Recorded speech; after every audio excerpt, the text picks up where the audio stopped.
Assalamualaikum warahmatullahi wabarakatuh. Perkenalkan, nama saya Rinjani Amelia, NPM 2213100118, dari kelas 1 Prodi D3 Keuangan dan Perbankan. Di sini saya akan mempresentasikan tentang contoh kasus real yang manajemen bisnis berhasil dan manajemen bisnisnya gagal. Yang berhasil, yang pertama ada Gojek dengan layanan pemesanan via aplikasi. Layanan Gojek online pertama di Indonesia ini menawarkan kemudahan mobilitas bagi orang-orang yang tidak memiliki kendaraan pribadi atau yang sedang tidak ingin mengendarai kendaraannya sendiri. Berbeda dengan kompetitor lain pada masa itu, di mana kala itu orang harus berdiri di pinggir jalan untuk mendapatkan transportasi yang mereka butuhkan. Gojek justru hadir dengan mentransformasikan layanannya berupa aplikasi pemesanan hanya dengan beberapa kali tap. Transformasi ini menghantarkan Gojek menjadi salah satu perusahaan dekakorn pertama di Indonesia dengan valuasi lebih dari 140 triliun pada tahun 2019. Terus yang kedua ada PT Garuda Food. Perusahaan ini lebih berfokus pada produksi stik coklat hingga banyak diterima di negara lain. Jika di Indonesia produk andalannya coklat toast, maka di India diberi merek Gonmood. Proses pengembangan ini dengan mengaduk Flyfact Food mendukung proses ekspansinya. Terus yang ketiga ada PT Telekomunikasi Indonesia. Perusahaan ini sebenarnya sudah mengincar pasar global pada tahun 2000. Hal ini disebabkan bisnis dalam bidang telekomunikasi memiliki karakteristik yang sama dimanapun dan direalisasi pada tahun 2012. Ketika kepemimpinan Alif Yahya memiliki prioritas utama ekspansi internasional, dibentuklah Telekomunikasi Indonesia dan melakukan hubungan G2G atau government to government. Planningnya, pelaksanaan bisnis yang di dalamnya membuat tata nilai budaya perusahaan yang setiap saat dikomunikasikan dan disurvei pemahamannya pada karyawan, di antaranya pengelolaan SDM salah satunya. Organisasinya, strategi dan teknik yang lebih dirumuskan, sebuah struktur organisasi yang tepat dan tangguh, sistem dan lingkungan yang kondusif dan memastikan pekerjaan dengan efektif dan efisien.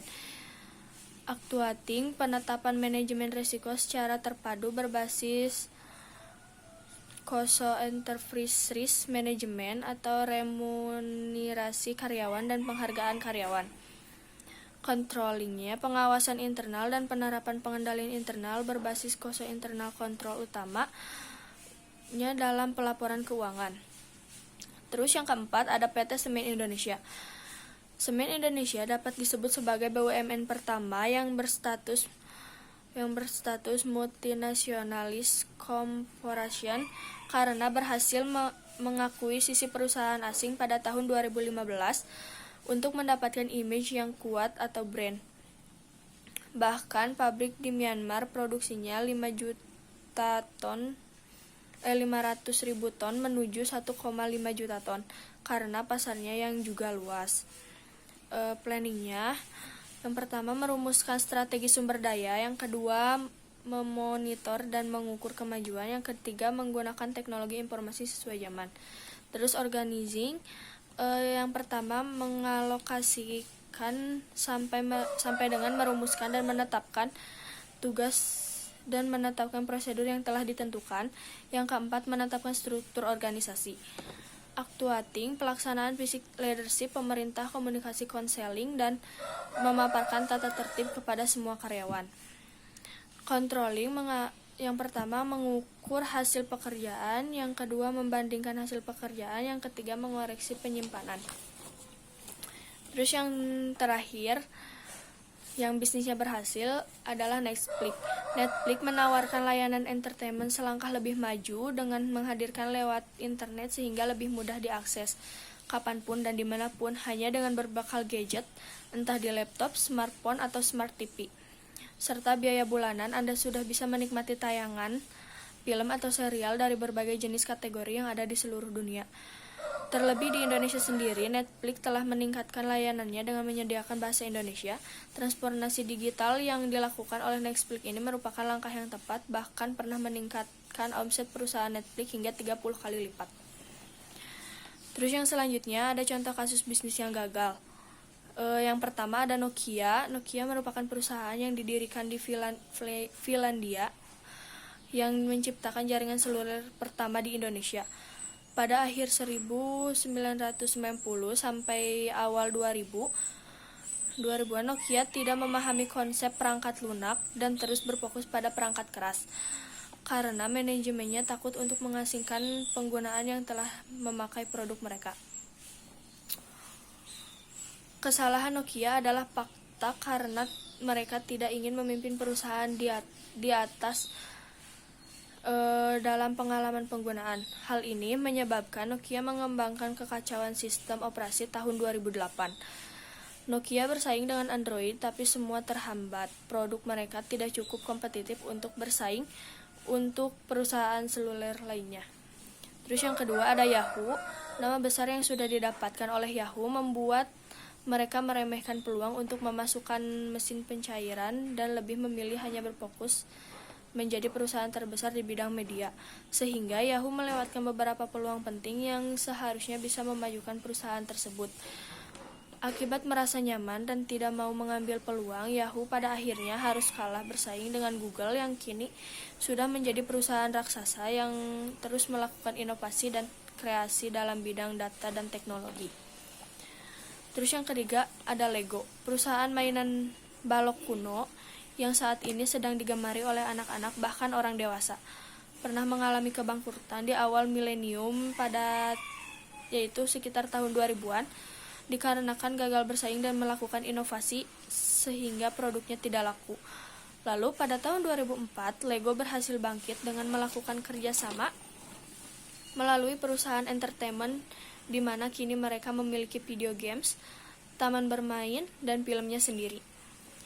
Dengan belajar melalui perusahaan yang pernah jatuh kemudian bangkit lagi, maka kita dapat meminimalisir risiko investasi di masa depan dan terus mengembangkan saham yang dimiliki. Terus yang keempat ada General Motors. Salah satu perusahaan mobil ternama buatan Paman Sam yaitu General Motors juga pernah mengalami masa sulit dan kebangkrutan setelah mereka terkena imbas dari badai krisis keuangan yang melanda Amerika. Mereka pun mengalami kebangkrutan kurang lebih 16 bulan. Mereka pun meminta bantuan finansial dan menggunakan strategi bisnis untuk kembali memulihkan perusahaan yang memiliki markas di Michigan dan akhirnya mampu kembali menuju bursa saham terbesar Wall Street. Yang terakhir ada MR Corp merupakan induk dari maskapai penerbangan terbesar ketiga di US American Airlines. Maskapai berusaha 80 tahun akhirnya mendaftarkan kebangkrutan akibat terus melonjaknya bahan bakar dan pesawat. Pesawatnya yang sudah tua, maskapai itu memiliki rata-rata penerbangan pesawat berusia 15 tahun. Sehingga membuat American Airlines menjadi maskapai tertua dan paling tidak efisien dibandingkan rivalnya. Biaya tenaga kerja juga mencatat beban finansial terbesar bagi perusahaan tersebut. Terus pada laporan keuangan tahun 2010, American Airlines memperkirakan biaya tenaga kerja yang sekitar 600 juta dolar US per tahun, lebih besar ketimbang rivalnya. Menurut Pension Benefit Guaranty Corp, rencana pensiun maskapai tersebut mencapai 130.000 pekerja dan pensiunan dengan dana sekitar 10 miliar US dollar. Sekian dari saya. Wassalamualaikum warahmatullahi wabarakatuh.